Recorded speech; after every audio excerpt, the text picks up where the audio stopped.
In a video last week, I appreciated the shift in the media coverage of Antifa, and since then, there have been several developments in Antifa's ongoing PR faceplant as well. Not just conservative or moderate politicians, but even progressive icons like Nancy Pelosi have publicly denounced the group. Different jurisdictions are considering the formal classification of Antifa as a criminal operation. Legislators in California's capital have advanced a bill to designate Antifa as a street gang, and their actions as terrorist acts under state law. And in Berkeley, even the diversity doughboy himself, Mayor Jesse Arreguin, is joining the call, saying they come dressed in uniforms, they have weapons, almost like a militia. And I think we need to think about that in terms of our law enforcement approach. No word yet on how he plans to designate Antifa as a gang without designating himself as a gang accomplice, but I'm fine with that too if it happens. It's a welcome sight to watch politicians and media alike come to terms with the truth about a beast many of them have had at least a passive hand in creating. The newfound willingness to call a spade, the victory of principle over tribalism, these are things I celebrate,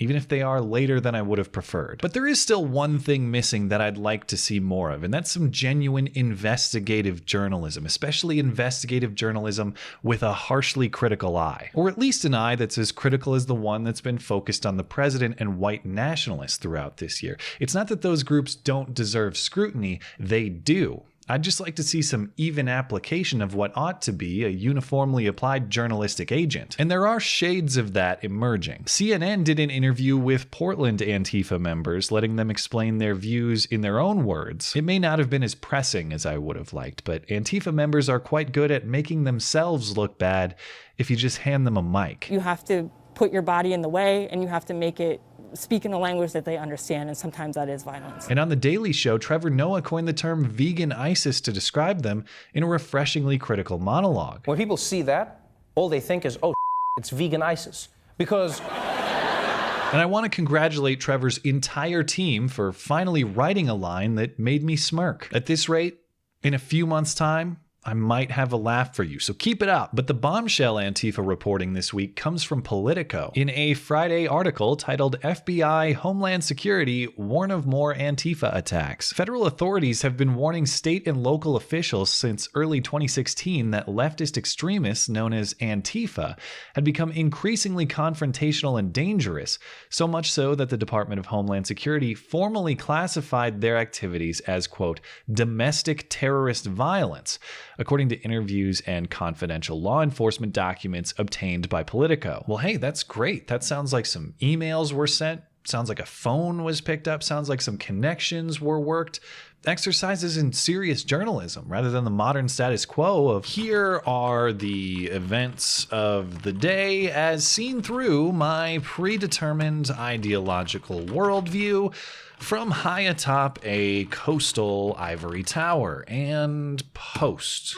Oh, cool. I want a Pulitzer. Instead, it appears someone at Politico noticed, hey, this Antifa group is being pretty terroristy. Let me work my sources and see if any intelligence officials also think they're being pretty terroristy. And in the least surprising plot twist ever, the DHS and the FBI said, yeah, they're terrorists, and we've been saying that for a long time. According to Politico's report, which unfortunately can't be independently verified because the sources are confidential, so we'll have to take them at their word. Starting in April 2016, the DHS and the FBI assembled a joint analysis concluding that anarchist extremists were the primary instigators of violence against a range of targets. They were blamed by authorities for attacks on police, government and political institutions, along with symbols of the capitalist system, racism, social justice, and fascism. The purpose of this analysis was to assess the risk of terrorist bombings coming from the group, and the monitoring is ongoing. The FBI and DHS say they are actively monitoring conduct deemed potentially suspicious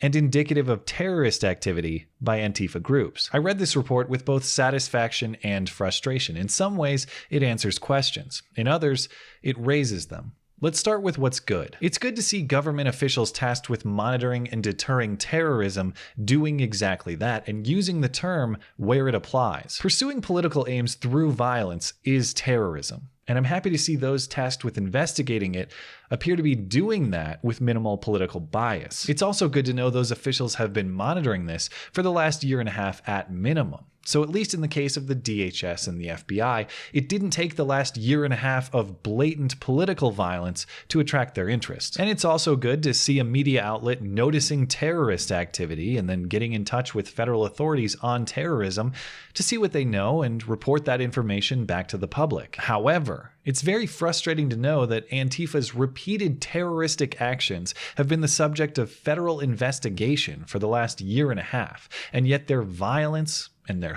thuggery and their general degeneracy seem like they're worsening, not declining. And it's frustrating that according to Politico's report, the intelligence analysis says that Antifa is a terroristic danger, especially in the presence of nationalist groups, which is exactly what we saw in Charlottesville. Yet the Virginia governor claims unpreparedness and says his law enforcement teams in Charlottesville were literally outgunned by rally attendees. So even though the Unite the Right event in Charlottesville had a permit, meaning it was cleared beforehand, and even though federal authorities have been warning state and local authorities that Antifa is a serious danger, particularly in the presence of right-wing groups, we still have law enforcement and government officials claiming to be caught off guard. If this Politico report is true, then there is no excuse for law enforcement officials in Charlottesville to have been surprised by what happened, yet the governor claims they were. And what's especially frustrating to me is Politico's own efforts to bury the implications of its findings. I hate to be overly cynical, but it's strange to me that a report that is significant but not time sensitive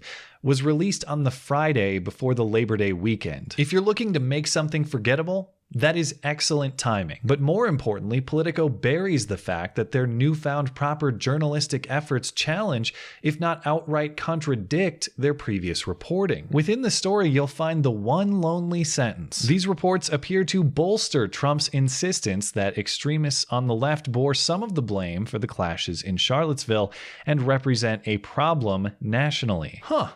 So you did a little investigation and you found that, wow, there were multiple sides involved in Charlottesville's tragedy. Perhaps it would have been good to do that investigation prior to running headlines implying there's no basis to say there were multiple sides in Charlottesville. Perhaps it might be prudent to update those stories with your newfound discovery. But they haven't, and those articles are still up, unaltered, such that any reader who visits them won't be referred to Politico's own evidence that challenges their previous narrative. So you loudly create the narrative with immediate reaction, and you quietly challenge the narrative with investigation later. I'd like to lower the decibels on one of those and amp up the other, but at least they've done the investigative work quietly rather than not at all. It's another step toward Antifa becoming a memory rather than a reality, and I look forward to that happening. Primarily so that free speech isn't under authoritarian threat of violence anymore, but also because I'll finally move on to making videos about something else.